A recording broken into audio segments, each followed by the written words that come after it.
Hello friends, सबसे पहले हम जो प्रीपोजिशन है, प्रीपोजिशन में जो पहला आपका प्रीपोजिशन है एट, ठीक है। हम एट का यूज कैसे करेंगे, कहाँ करेंगे, ठीक है, वो हम देखेंगे, ठीक है। तो चलिए देखते हैं एट का यूज हम कहाँ करेंगे, ठीक है। तो सबसे पहले एट का प्रयोग हम कहाँ करेंगे, छोटे छोटे जो आपके स्थान होते हैं उनसे पहले करते हैं, ठीक है। कोई स्थान है छोटा है, ठीक है, तो उससे पहले हम किसका यूज करेंगे, एट का। जैसे एक सेंटेंस देख लेते हैं, आयुष लिव्स एट मर्शवार। जो आयुष है मर्शवार में रहता है, ठीक है। चूंकि मर्शवार क्या है, एक छोटा सा गांव है, ठीक है। मर्शवार क्या है, एक छोटा सा गांव है, इसलिए इससे पहले हम क्या यूज करेंगे, मे के अर्थ में, ठीक है। मे के अर्थ में किसका यूज करेंगे, हम एट का यूज करेंगे, ठीक है।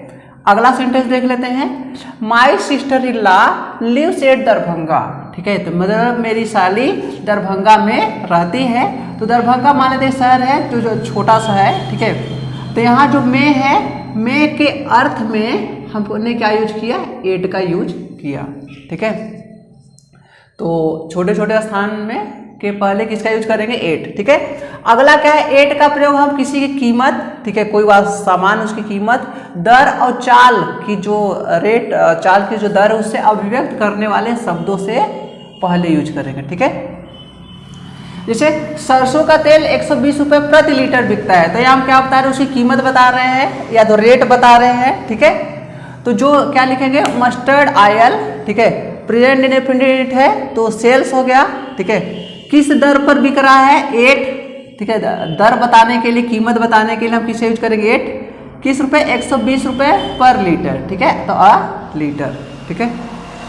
अगला देख लेते हैं, संध्या जी ने यह किताब 500 रुपये में खरीदी, ठीक है। तो संध्या जी ने यह किताब कितने में खरीदी, 500 में खरीदी। तो ये जो सेंटेंस है, यदि हम बात करें तो पास्ट इंडेफिनिट है, ठीक है। तो सबसे पहले संध्या जी को लिखेंगे क्योंकि सब्जेक्ट है, ठीक है। इसके बाद क्या लिखेंगे, वर्ब का सेकेंड फॉर्म। तो खरीदना के लिए बाई होता है, सेकेंड फॉर्म क्या यूज किया हमने, बाट, ठीक है। यह किताब, तो यह किताब के लिए क्या यूज किया हमने, दिस बुक, ठीक है। और चूंकि हम कीमत बता रहे हैं, ठीक है, तो क्या यूज करेंगे, 500 रुपीज, ठीक है। इसी तरीके से चाल जो होगा आपका, चाल जैसे यह गाड़ी 500 मतलब 500 किलोमीटर प्रति घंटे की, यह ट्रेन 500 किलोमीटर प्रति घंटे की दर से क्या चलती है, ठीक है। तो आप बोल सकते हैं कि दिस बुलेट ट्रेन, ठीक है, रन्स एट 500 पर आवर, ठीक है, पर 500 किलोमीटर पर आवर, ठीक है। तो वहाँ आप क्या लिख सकते हैं, इस तरीके का सेंटेंस बोल सकते हैं, ठीक है। चलिए अब एट का प्रयोग अब कहाँ करते हैं, उम्र बताने के लिए, या तो कोई स्टेज होता है उससे व्यक्त करने वाले शब्दों से पहले के लिए हम यूज करते हैं, ठीक है। जैसे हर ग्रैंडफादर, मतलब उसके जो दादाजी थे, died at the age of 80, ठीक है। मतलब उसके जो दादाजी थे 80 की उम्र में टपक गए, सॉरी टपक गए मतलब मर गए, ठीक है। उसके जो दादाजी थे 80 की उम्र में क्या हो गए, चले गए, ठीक है। हम सबको अकेला छोड़कर चले गए, ठीक है। मतलब 80 साल की उम्र में क्या हो गए, मर गए, ठीक है। अगला देख लेते हैं, शी लेफ्ट कॉलेज एट 25, ठीक है। उसने क्या किया, 25 साल की उम्र में कॉलेज क्या किया, छोड़ दिया, ठीक है। तो ये क्या देख लेते हैं, नेक्स्ट एट का जो यूज है वो देख लेते हैं, ठीक है। एट का प्रयोग हम तब करते हैं जब कोई वस्तु, ठीक है, जब कोई वस्तु किसी स्थान पर किसी स्थान से थोड़ा सा इधर उधर हट कर हो, ठीक है, तो वहाँ पर के अर्थ में हम एट का प्रयोग करते हैं, ठीक है। पर के अर्थ में हम किसका यूज करते हैं, एट का प्रयोग करते हैं, ठीक है। जैसे एग्जाम्पल देख लेते हैं हम, ठीक है। जैसे भिखारी दरवाजे पर खड़ा है, ठीक है। भिखारी जब दरवाजे पर खड़ा है तो दरवाजे थोड़ा सा इधर उधर हट कर खड़ा होगा, डायरेक्ट भिखारी दरवाजे ऊपर तो खड़ा हो नहीं जाएगा, ठीक है। तो वहाँ हम किसका यूज करेंगे, एट का प्रयोग करेंगे, ठीक है। इसी तरीके से जो आपको ट्रेन है, ट्रेन जब भी स्टेशन में खड़ी होगी डायरेक्ट स्टेशन पर चढ़ तो जाएगी नहीं, ठीक है। तो स्टेशन के इधर उधर थोड़ा सा हट कर खड़ी होगी, ठीक है। तो वहाँ हम किसका यूज करेंगे, एट का प्रयोग करेंगे, ठीक है। तो चलिए देखते हैं, पहला है कि the beggar is standing at the door, ठीक है। जो भिखारी है वो कहाँ खड़ा है, दरवाजे पर खड़ा है, ठीक है। Is standing at the door, ठीक है, मतलब जो भिखारी है वो कहाँ खड़ा है, दरवाजे पर खड़ा है, ठीक है। नेक्स्ट है the train is standing at the station, ठीक है। मतलब जो ट्रेन है वो स्टेशन पर क्या है, खड़ी है, ठीक है। तो स्टेशन में डायरेक्ट ऊपर तो चढ़ नहीं जाएगी, ठीक है, इधर उधर थोड़ा सा हटकर, या तो आप प्लेटफार्म का भी यूज कर सकते हैं, ठीक है।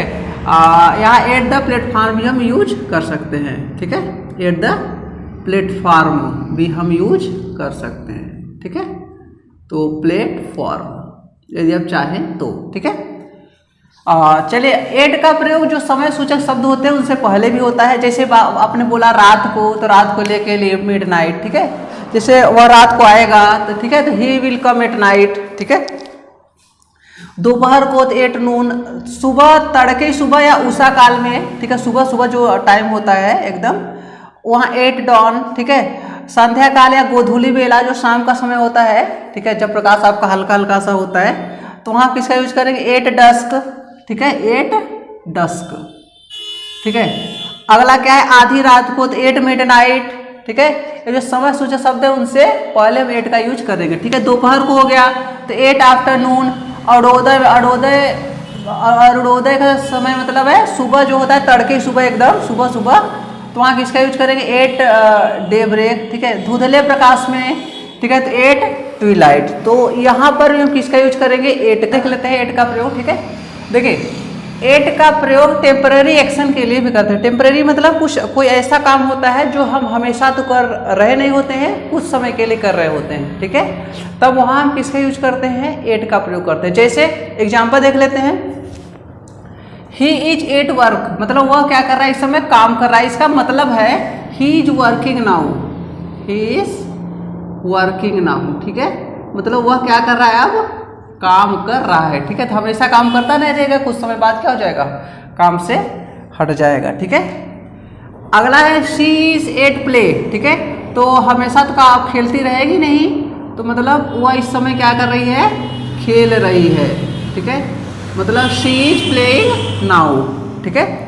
एट का प्रयोग लक्ष्य के अर्थ को अभिव्यक्त करने के लिए किया जाता है। जैसे आप किसी पर चिल्लाते हो, किसी को लक्ष्य करके, तो साउट एट। बड़बड़ाते हो, किसी को भुनभुनाते हो, या तो किसी के लिए बड़बड़ाते हो, तब वहाँ क्या ग्रामर एट यूज करेंगे। क्या यूज करेंगे, ग्रामर एट यूज करेंगे, ठीक है।